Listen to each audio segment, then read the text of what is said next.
Now, last week's Computer Security Day spotlighted the growing need for robust cybersecurity measures amid rising global threats.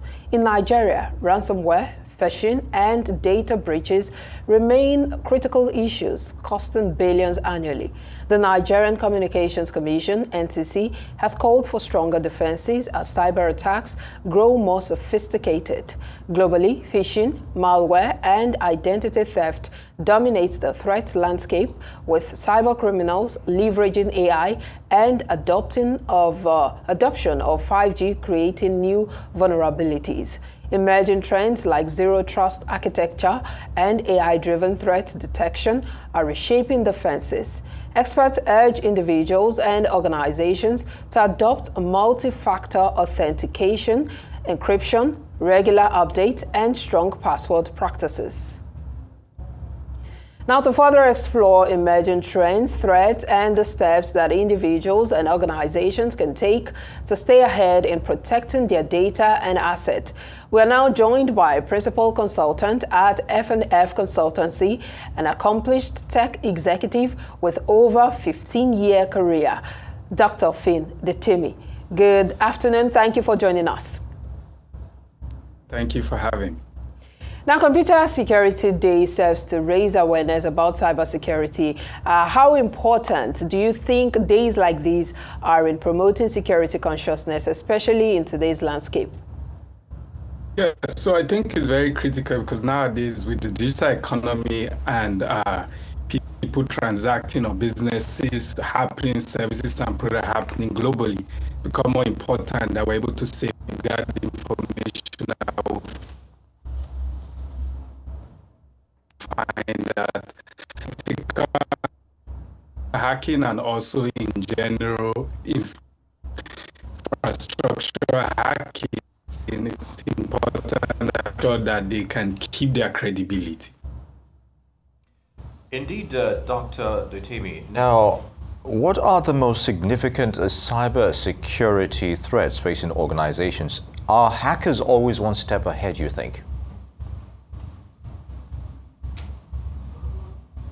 For ways to utilize it to make life easier, to offer services better to their customers. People on the other side are looking for vulnerabilities for them to explore, to utilize. For example, people looking to steal organizational data and use that as a bargaining chip to request for payment of funds, or even phishing attempts, which is tricking users with sensitive data in order for people to be able to access information. For example, a colleague sending you information saying, hey, I lost my phone, can you send me your login credentials for me to even access it? Or third-party companies that you work with being hacked and they now becoming a tool being utilized to access it.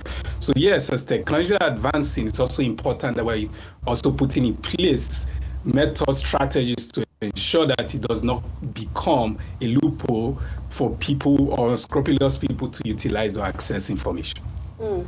But, one critical issue is the fact that even these hackers are one step ahead. They are also upgrading their ways of carrying out these criminal activities. But with these increasing concerns over privacy, how do you think companies can balance the need for strong security, especially with the rights of individuals and customers? So one key thing a lot of people are not aware of and is very critical is that 82% of vulnerability come from hacking a human, which means deceiving the person or providing information for the person to trust you and share certain information they are only supposed to share with colleagues or employees or people within their company.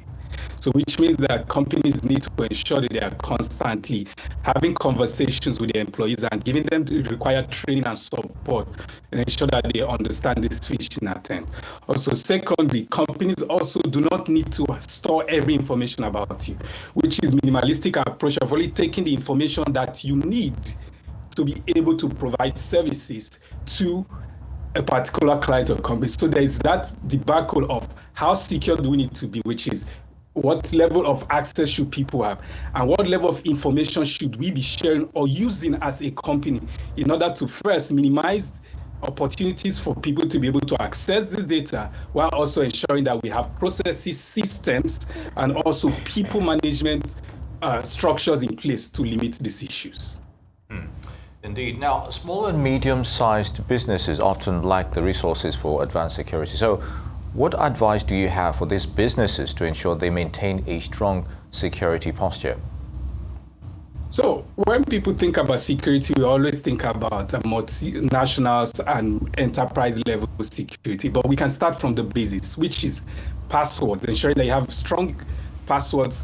And most of the time we tend to use familiar information about us, information about your family, birth dates, names, and all of that, which people will be able to social engineering be able to utilize to be able to access. Secondly, multi-layer authentication, which means that even though we have password, we have secondary layer of authentication, either through text messages, emails, apps that will provide a level of security. And thirdly, basic firewalls, which means if people are trying to access your website or information multiple times using the same credentials, having basic system in place to support that. And having deep conversations with employees. So when we think about security, it shouldn't always be about how much investment do we want to look into doing that. But what are the free resources that are out there? What are the processes that are out there? And what are the low budget activities that we could do to ensure we're secure, including password protection systems? Well, seeing that this is a global issue, that's cybersecurity, what role do you think the government and organizations can play, especially in fostering international cooperation and collaboration to, promote a cybersecurity environment? So I think the first thing is about setting up the laws and the structures, which I'm proud to say the Nigerian NDPR laws with regards to data privacy is already there, which is similar to GDPR being managed by that's from Europe.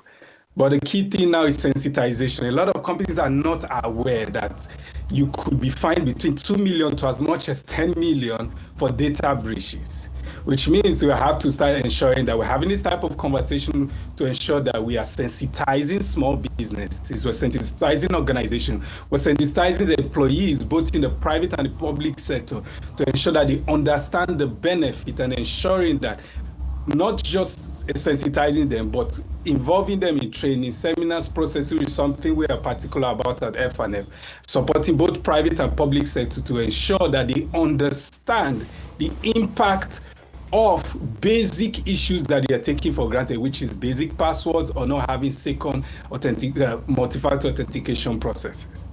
And on the need to have computer security awareness, which is going globally at this rate, Dr. Dittimi, Principal Consultant, FNF Consultancy, we'd like to thank you for your thoughts on this issue. It's good to have you with us.